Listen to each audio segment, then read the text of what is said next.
Welcome to the Grow Your Independent Consulting Business podcast.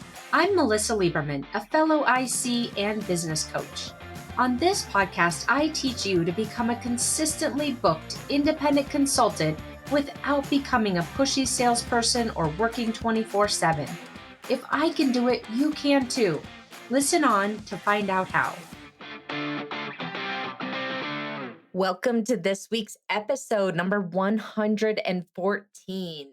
I have to tell you, today I was having a little bit of writer's block. I was thinking I ran out of topics. And now that we're on episode 114, and then something came to me, and I cannot wait to share this concept with you today. It's so good, if I don't say so myself. So, this is going to be a really powerful episode for you, I hope, as a tool to help you solve problems or blocks that you're having in your business. So, we're going to dive right in so I can share this tool with you and some examples of how you can apply it to your business and get yourself to the place where you feel more in control of what types of clients you're working with, what types of work you're doing, what type of pricing you're charging them. It is a universal tool that is going to help you so much, and I cannot wait to tell you about it. So, first of all, here's our agenda to be specific. I'm going to give you a little bit of background about where this tool came from and how I came to learn of it and how it has impacted me personally in my business. And then I'm going to give you the tool. And then I'll give you three very specific examples of how you can use this mystery tool I'm about to tell you about in your business. The examples are number one, how to increase your pipeline. Number two, how to use this tool to land a new client. And number three, how to use this tool to change your pricing model, either raise your prices or shift the way you're pricing. So, what could be better than that? A tool to help you in all those areas. And then finally, I'll wrap up today's episode with the 5 reasons to use this tool. It'll pull everything together. So, be sure to stay until the very end. Okay, so with that, let's dive into what is this tool. I learned this tool from one of my own coaches. I had been struggling with getting traction on lead generation and filling my pipeline and getting enough leads to even start practicing and getting better at a sales process that wasn't a staff augmentation type of a process that I was used to. I was, wanting to convert more into retainers and project-based work, value-based pricing, that kind of pricing, but without any leads, I had no way to do that, other than on a piece of paper and kind of mapping things out theoretically. But I really, not only needed the leads for my business and to hit my revenue goals, but I also really wanted to generate these leads so that I could start getting some real life practice on how I would start selling work in a different way than I had been used to. So I was just really stuck. I was stuck on this lead generation situation. I wasn't able at that time to create enough leads in my business. And it felt very much out of my control. I remember saying to my coach at the time, who I'm about to share with you this tool, but I remember saying to her at the time, it's not in my control, if people want to need help or not. It's not in my control if these companies are thinking that a consultant is a good solution to address the problem that they want to solve or the goal they want to achieve. It's not in my control, if they will think that I'm a good fit for what it is that they want to do. It's not in my control if they'll get on the phone with me for even a first initial call. All of these answers, right? It's not in my control. It's not in my control. I can't control other people. I can't control companies. I can't control the economy. I can't control, whether or not they're wanting to even have an initial conversation. I can't control if those companies even are open to hiring consultants versus full-time employees. Everything felt out of my control. It might not be that severe for you. I was kind of in this little victim zone at that moment, at that point and phase in my business. And so the tool that my coach gave me that I want to share with you today and that I work with my own clients so often with is a very simple question that she asked me.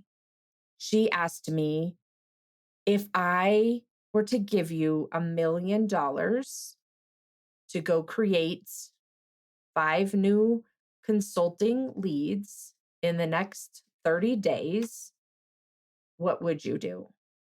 I'll repeat the question, the $1 million question. If I were to give you $1 million to go create 5 consulting leads in the next 30 days, what would you do?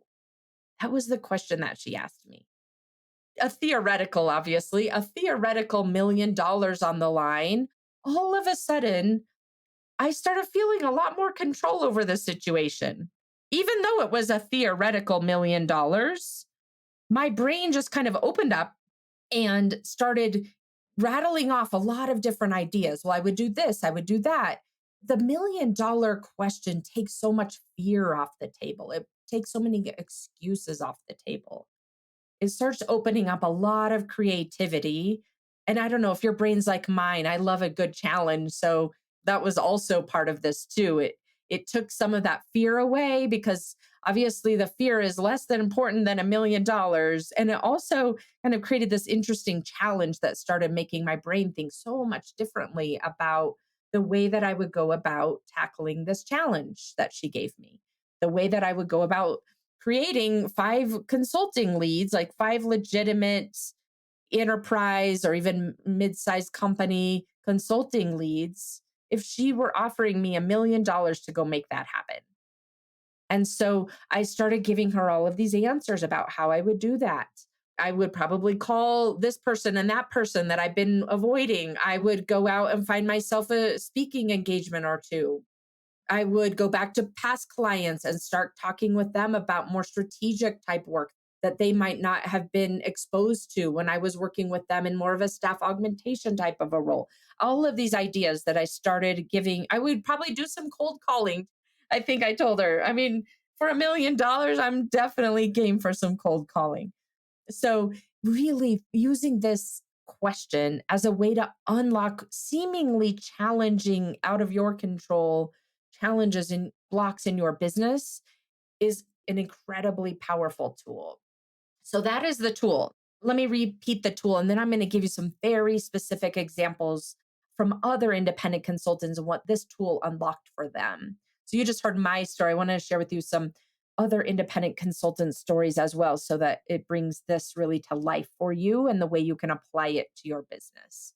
So, again, the $1 million question is if I were to give you $1 million, so put whoever you want to put in the I part. You can use me. It's a theoretical $1 million example. But if Melissa were to give you $1 million, theoretically, if Melissa were to give you $1 million to accomplish, then fill in the blank, what would you be doing? So your question would be framed as if Melissa were to give me $1 million to accomplish, fill in the blank, what would I be doing? How would I be thinking? How would I be feeling? What would I start doing? What would I stop doing? How would someone who has already accomplished that thing that I want to accomplish be thinking and approaching this? That is the question and kind of the sub questions that you want to be asking yourself underneath it. If Melissa were to give me $1 million to accomplish, fill in the blank, what would I do? How would I think differently? How would I feel differently? What actions would I take? What would I stop doing? That is this $1 million question for you. So now let's dive into, I'm going to share with you 3 very specific examples so that you can get a sense of how this works. The first example is about lead generation. So I had an independent consultant client I was working with, and they were telling me that they knew they needed to generate more leads. They had a lot of client work that was already in process. So it wasn't an emergency to create these leads, but they knew that they needed to do it.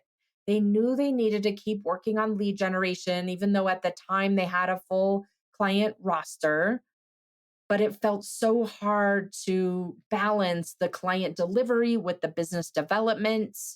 And they just, week after week would pass and they wouldn't do the work that they had told themselves they would do for business development.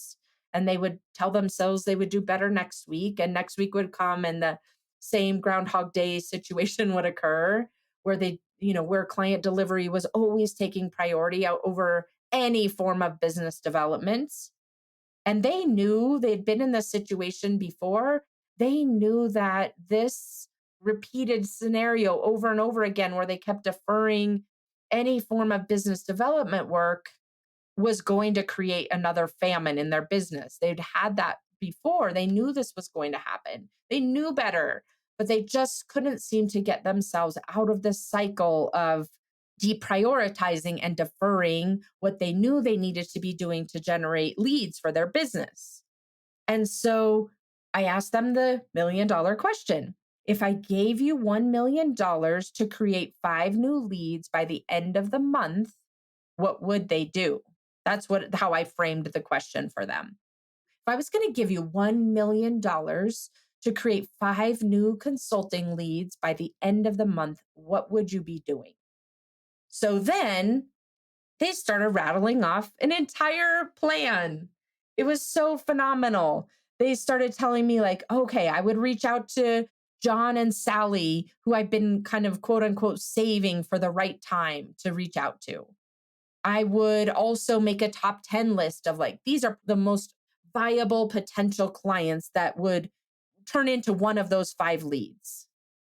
They said I would also figure out, how am I going to deliver, if it turns into a lead and it turns into an engagement that I don't necessarily have capacity for at this moment. How would I handle it if, when I get a lead and they want to move quickly and I don't necessarily have any room for them right now? And when the client said that, then we realized one of the biggest things that was blocking them. It wasn't that they didn't have time or that the client delivery work took precedence. What it really was is they had no concept of, when I get a lead, what am I actually going to do with it? For them, the lead was almost dangerous or risky because they didn't know what they were going to do with the lead if they had it. And then they were worried when we played that story out, they were worried that getting the lead was going to be a reputational risk, that they would get the lead, not know how to fit the client work into their roster, and then they would damage, the relationship with that particular lead. So of course, if that's kind of what the story is in their mind, of course they wouldn't be finding time for lead generation. So that's why this question can be so powerful. Not only does it help you unlock strategies that you probably already have in your brain, you're just not thinking right now is the time to use those strategies, right? Like, oh, I would call John and Sally. If you're going to give me $1 million to create 5 leads, I'm going to go call John and Sally, who I've been, quote unquote, saving for a better day. That question not only helps you to unlock those kinds of strategies and low hanging fruit, but it also helps you to see where your brain is getting in your own way, where your brain is thinking a couple of steps ahead of you and worried about, what would you even do with the leads if you got them? No wonder you're not pursuing any lead generation when you don't know what you would actually do with the leads if they ended up turning into a client. So that helps you to understand what is the true problem that you're solving. You're not truly solving a time management problem. You're actually solving a problem of, what would I do with this lead if it actually turned into a client? When you know the answer to that, then you free yourself up to pursue the lead generation, because you already know the answer to the thing that you worry about the most, which is, what would I do with this lead? I don't have a lot of time. So, do you see how that question not only unlocked the tactical side of it? I would go reach out to John and Sally. I would create a top 10 list of, clients that would be the most likely to turn into a lead. So, I would go find those top 10 people in my network or companies that I know would be an ideal client. And I would go pursue that type 10 because they are the most likely to turn into a lead, right? You're going right to the heart of the matter, making a top 10 list versus, well, I think I'll go talk to people that feel kind of safe to talk to. They probably won't go anywhere, but at least I could check it off my list that I, have been doing business development. You see the difference there? The difference, this $1 million question helps you to see where you might be kind of going through the motions, but not actually creating traction for yourself. And then it unlocked all of this. It unlocked that This particular independent consultant didn't have a time management issue. They had an issue with one of my coaches terms the capacity to have. It unlocked for this particular consultant, they didn't have the capacity to create leads because they didn't know what they would do with them in the long run. And it felt riskier to have a lead and to avoid the famine cycle than it felt to go forward and pursue a lead and figure out the ability to fulfill that work if they landed it, even though they might be, already have a full client roster with things like doing prep work, maybe one strategy type session that you can fit in with your current client roster, and then having them start the actual execution in a couple of months after they get some of the prerequisites done. I mean, there's so many different ways to solve that problem. But when you don't even realize that it is a problem, that you're thinking, what am I going to do if I do land a client? Then, of course, you would just shut down the lead generation so that you don't even have to worry about it subconsciously, right? So, that is the first example here. Applying this question to where you might be getting stuck from a lead generation perspective. And hopefully, that example from that client gives you some food for thought there. Okay, so now let's talk about the second example. So I had a different client who came to me and said, I'm just getting stuck. I'm getting leads, but they're not going anywhere. It's kind of this endless decision making cycle that's happening. And they don't seem to ever, put a line in the sand about making a decision. This, the end client, the consulting client. And they don't seem to have a sense of urgency. He was telling me at the beginning they feel it seems urgent, but then it loses momentum and they just end up kind of falling off. That's what my independent consulting client was explaining to me. You may feel very similarly, with your own sales process. And so the question that I asked him was, let's choose one or two ideal clients in your pipeline.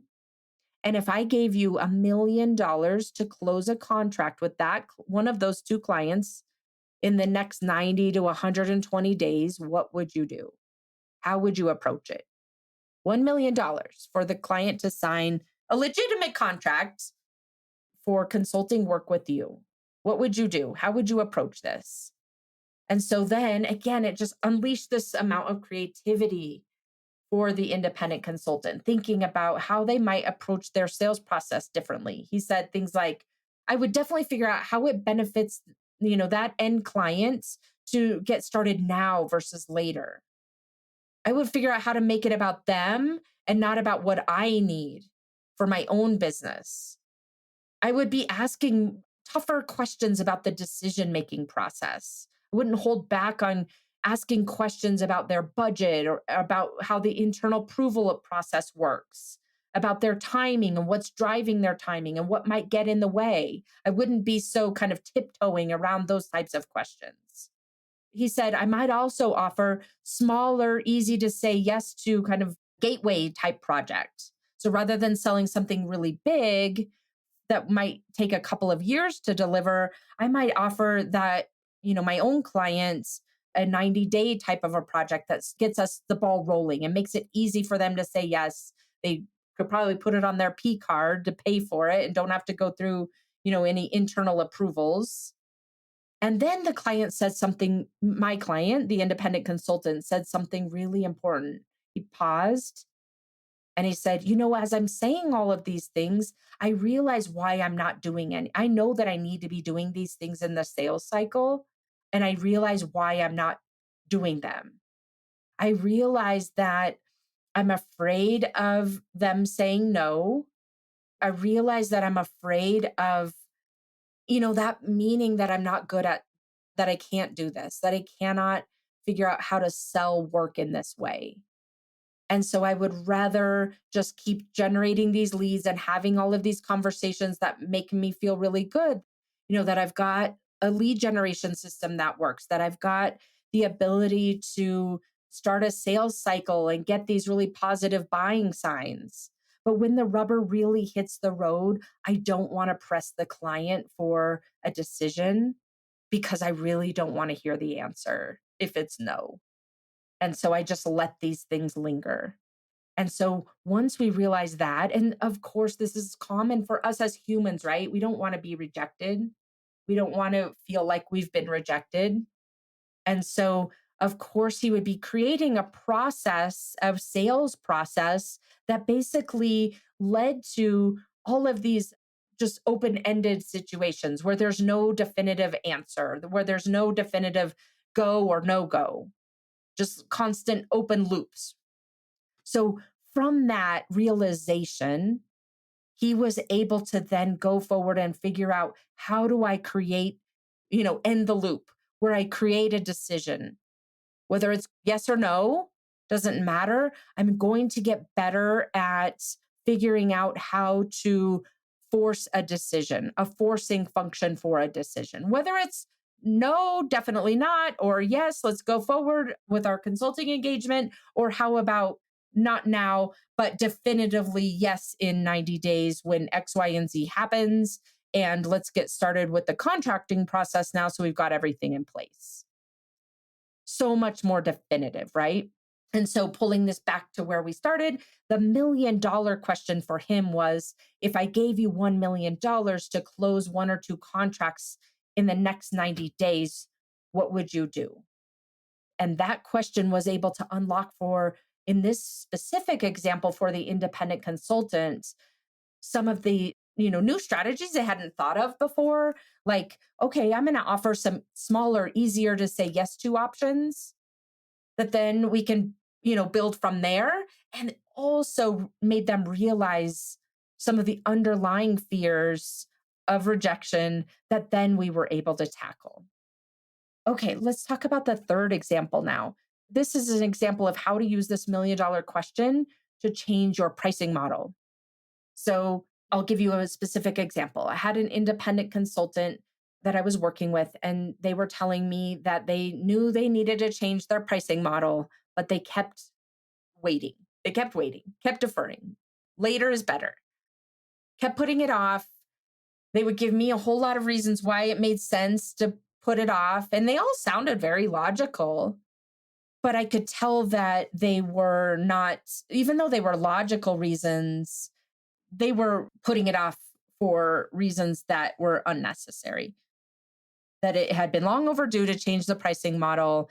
And all of these seemingly logical reasons were basically excuses to avoid this. So I asked the $1 million question, and I asked it in two different ways. You'll want to ask yourself this in two different ways also. I'll walk you through the first version of the question, and then we'll come back and do the second version. The first version of the question, as it related to pricing, was, I said to my client, if I were to give you $1 million to change your pricing model on the next proposal, what would you do? On that very next proposal. If I recall, it was like the next week or so, in the next 10 days. So it was very immediate, this question. So again, this unlocked a lot of thinking, it kind of some excitement, some creativity for the independent consultant that I was working with. And she realized, okay, here's what I would do. She started rattling it off. I would figure out how to ask better questions during the discovery process so that I could better understand their budget if they had one. I could better understand their business value drivers, what they cared about, what they didn't care about, how they thought about the return on investments. She said, I wouldn't worry about them saying no either. I wouldn't worry about offering the type of pricing, like a value based pricing type of a model, would mean that when they saw it would walk away. I wouldn't worry about it being so catastrophic or such a big deal as what I've been putting it in my mind. And then she also listens to this podcast and has heard what you've probably heard very often, which is my strong recommendation and frequent recommendation to you as a podcast listener, and also to my independent consulting clients. You've got to sell yourself first. She said, I know I've got to sell myself first on this pricing model. I've kind of been waving my hand at it, saying, oh, I'm going to shift into value based pricing. I'm going to shift into non time based pricing models, but really not digging under the covers to think about what that actually means. And she said, I've got to sell myself first because I realize now through this exercise, through this $1 million question, I think that buyers will think that this is selfish, that I'm suggesting this pricing because it benefits me. And I realize I've got to figure out, how does it benefit them? Why is it best for them? She said, I realize I haven't sold myself on this. I know that, quote unquote, the books say, the experts say I should be doing value based pricing, but I haven't really thought about why do value based pricing? Why is it a benefit to my business beyond what people say I should do? Beyond what, Melissa, you've told me in the podcast I should do? Beyond but what the books tell me I should do? Why do I want to do this? Why is this good for my business? Why is it a benefit to my clients? So I've got to sell myself first, is what she said. So that question that I asked her, the independent consultant, if I were to give you $1 million to change your pricing model on the next proposal, what would you do? She realized some very tactical things, like changing up some of the pieces of the discovery process, but also we were able to uncover together what her own objections were, what her own hangups were about pursuing this different type of pricing model so that we could address those. Do you see the value of this question and what it unlocks? Okay, the next example or sub example, I'll say, for we've been talking about changing pricing models, right? So the other example of a question under that umbrella is the question that I asked a different client, which is actually, let me take a step back. It wasn't a different client, it was the same client. We did two different paths here, just to be clear. Okay, so if I were to give you $1 million to raise your pricing for existing clients, what would you do? A lot of those clients for this particular independent consultant were on hourly type pricing.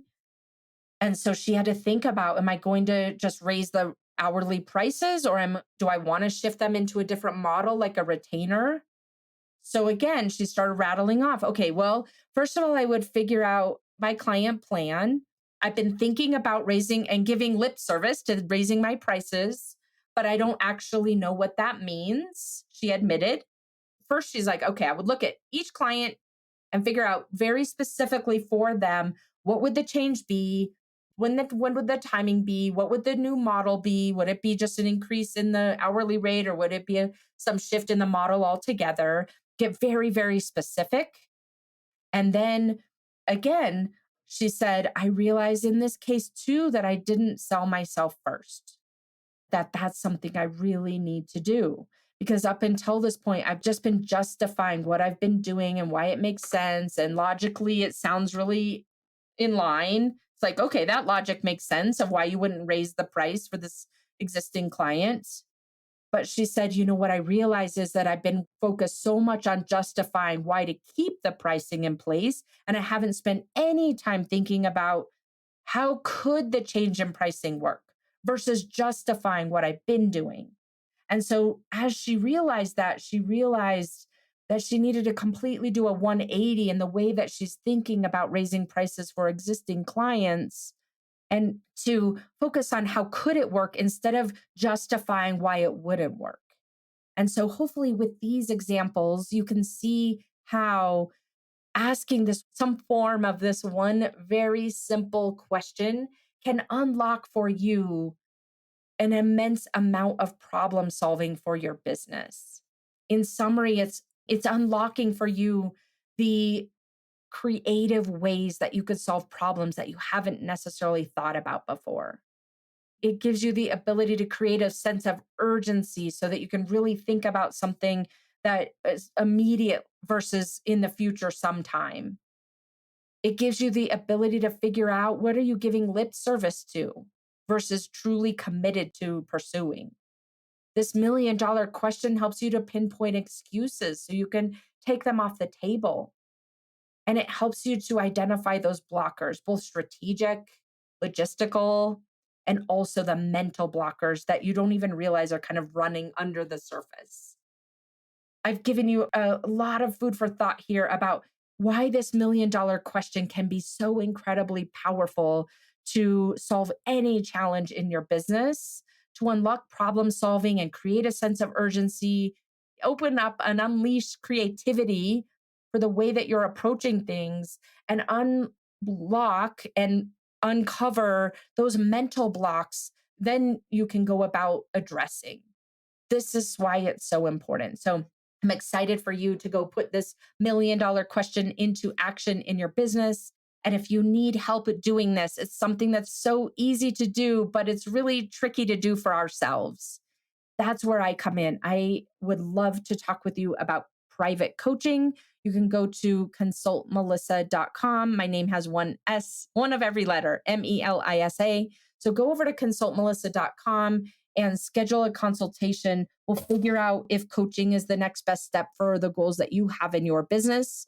If it is, we can talk about whether or not working together is a good fit. If coaching wouldn't be a good fit, I will also let you know and give you some really good resources about what I think will be a next great step for you. So thanks for tuning in today. Go put this $1 million question into action in your business. And I look forward to seeing you again next week. Take care. Thanks for joining me this week on the Grow Your Independent Consulting Business podcast. If you liked today's episode, I have 3 quick next steps for you. First, click subscribe on Apple Podcasts or wherever you listen to make sure you don't miss future episodes.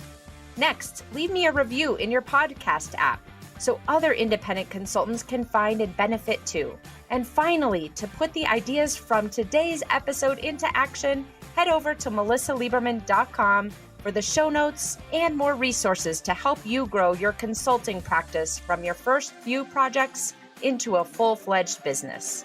See you next week.